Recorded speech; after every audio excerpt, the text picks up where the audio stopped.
आपका अमित नवदीप मलिक और आप देख रहे हैं YouTube channel wealth with health. साथियों, वेल्थ विथ हेल्थ में आपका बहुत बहुत स्वागत है। साथियों, आज मैं डायरेक्ट सेलिंग के विषय में कुछ ऐसे बिंदु पर बात कर रहा हूँ जिसको जानना बहुत ज़रूरी है।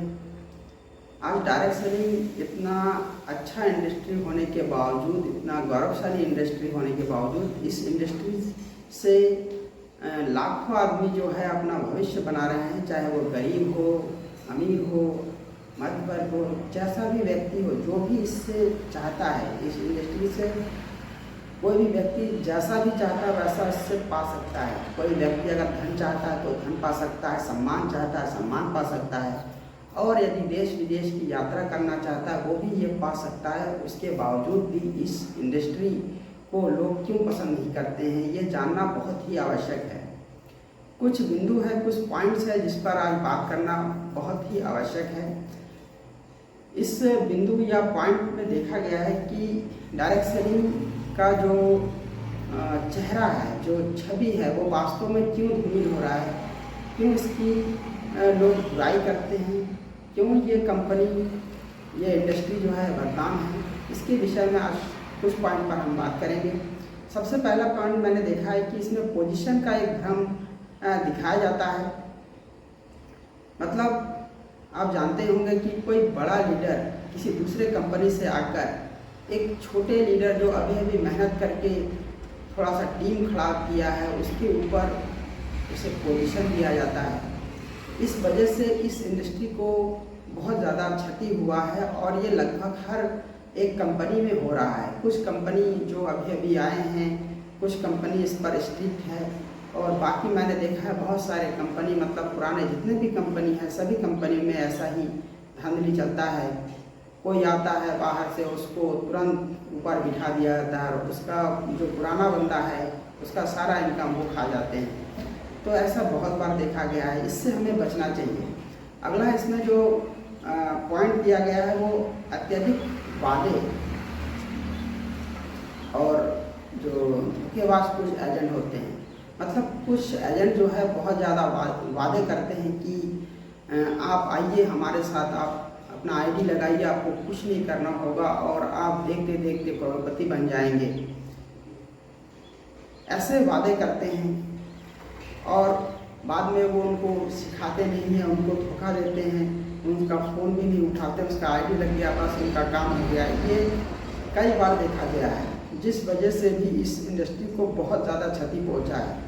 बहुत कुछ लोग इस इंडस्ट्री के बारे में बहुत कुछ मतलब ज़्यादा कुछ जानता नहीं है और अत्यधिक वादों के कारण वो इंडस्ट्री में आ तो जाता है लेकिन सफल नहीं हो पाता, अपना पैसा गवा के वो बाहर निकल जाते हैं, जिस वजह से इस इंडस्ट्री का चेहरा जो है धूमिल हुआ है या हो रहा है। अगला है उत्पादकता की गुणवत्ता और उसकी वैधता पर सवाल है। साथियों, आज देखा गया है कि ट्रेडिशनल मार्केट से डायरेक्ट सेलिंग का कोई भी प्रोडक्ट लेंगे तो वो लगभग आपको दुगना तिगुना रेट पर मिलेगा और उसके जो गुणवत्ता पर सवाल उठाया जाता है, मतलब गुणवत्ता बहुत अधिक अच्छा दिखाया जाता है। ऐसा लगता है कि ये भारत, मतलब इस धरती का ना प्रोडक्ट ना होकर किसी अन्य ग्रह से मतलब ग्रह से लाकर बनाया गया है, बढ़ा चढ़ा कर बोला जाता है, जिस वजह से भी इस इंडस्ट्री को नुकसान हुआ है। अगला है नैतिकता और ज़बरदस्ती। कोई भी बंदा अगर नया डायरेक्ट सेलिंग शुरू करना चाहता है तो वो अपने रिश्तेदार, अपने फ्रेंड्स, अपने मित्रों को इस बिज़नेस में लाता है और अपने मित्र या अपने रिश्तेदार को बंदा मना भी नहीं कर पाता है, उसे ज़बरदस्ती कर भी आईडी लगा दिया जाता है, जबकि उसका करने का मन नहीं होता है, वो उसके लिए प्रिपेयर नहीं होता है और उसकी आईडी लगाकर उससे पैसा ले लिया जाता है। धीरे धीरे उसको नज़रअंदाज कर देते हैं, जिस वजह से रिश्तेदारी भी खराब होता है और डायरेक्ट सेलिंग का चेहरा भी खराब होता है। लोग यही कहता है कि हाँ मैंने भी किया था, तो हमें इससे भी बचना चाहिए। अगला है इसमें उच्च असफलता दर। ये बहुत वास्तविक बात है क्योंकि डायरेक्ट सेलिंग में बहुत लोग असफल हो जाते हैं, मन लगाकर काम नहीं करते हैं, इस वजह से लोग असफलता का शिकार बनते हैं। इसमें अगला पॉइंट है सही प्रशिक्षण नहीं मिल पाना। ये बहुत अच्छी बात है।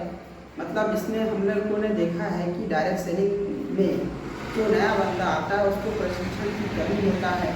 बहुत सारे कंपनी में सिर्फ मोटिवेशन होता है।